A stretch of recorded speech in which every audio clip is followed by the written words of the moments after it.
Chris Jones. Harlin. Trio chwarae pêl ac yn llwyddo. Pêl wych at Bowes i heibio'r golwr yn cael ei lorio efallai. Hugh Jones, y dyfarnwr, yn pwynto at ysmotyn. Clod a chanmoliaeth i Lewis Harlin yn y canol. Yn gyrru dîm ymlaen ar bas na. Yn treiddio ar amddiffyn. Mae yna gyfle o'r smotyn i Liam Thomas. Wel, hat-trick yn erbyn Aberystwyth yng ngêm gyngre'r diwetha Caerfyrddin. A Liam Thomas yn dechrau mewn ffordd tebyg iawn y tymor hyn. Gôl arall yn erbyn Aberystwyth. Y cynto'r tymor yn amlwg. Matty Jones. Wedi dod dde'r canol. Williams ar peniad! Capten Aberystwyth yn codi'n uwch na phawb. Yn gwyro honna heibio Idzi. Ac yn unioni'r sgôr. Cyfle Aberystwyth yn hwyr yn yr hanner cynta yma. Rwy'n 2 funud sydd yn weddill. Stuart Jones ar y postyn agosa.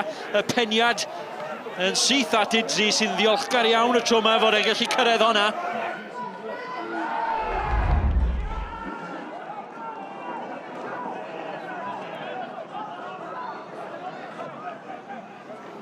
O, cam syniad yn y cefn, a mae Mark Williams mewn, a mae wedi sgori ail o'r noson ail Aberystwyth. Y tîm cartre ar y blaen, ac o ddim byd cawlach yn y cefn.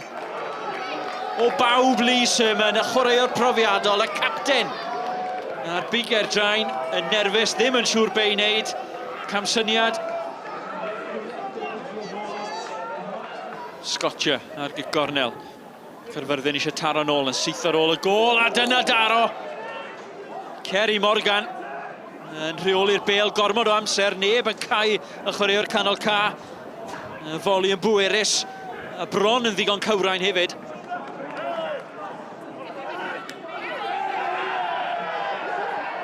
Chwarae mlaen medde'r dyfarnwr. Mantis da iawn achos mae Mark Williams yn gallu ryddhau beins ar y dde. Mae Mendes yn aros amdani yn y canol. Bamford yn y cefn yma. Llathin o le i Bamford i glamari hon! Luke Bamford yn cyflwyno ei hunan i sylogion coelan y parc. Gyda chwip o ergyd. Rhyw 20 munud ar ôl, a mae rhywun yn tybio fod hwnna'n selio'r fuddugoliaeth. A'i selio i mewn steil hefyd. Vickers, yr eilydd. Taflu hon i'r canol. Peniad yn un effeithiol, a mae Bowen wedi casglu camsyniad McCormick o golwr. 20 eiliad ar ôl ar y cloc, a feddwl a Terry McCormick di delio honna yn ddigon rwydd. Matthew Bishop, a fantastic start to the season, isn't it? Yeah, we're pleased. The players have done what we asked them to do. We get 3 points for us. Didn't start particularly well. I thought we were quite sloppy and in the first 30 minutes we looked a little bit rusty. Looked like the first game of the season for us, but we settled down with the last 15 minutes, and obviously the goal I think changed it for us.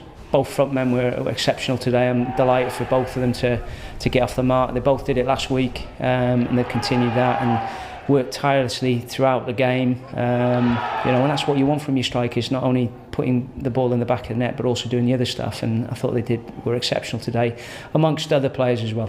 Yeah, it was a typical first game of the season game. Obviously, you know, we started quite well. They obviously grew into the game, and then I think, you know, at times we were partially responsible for our downfall.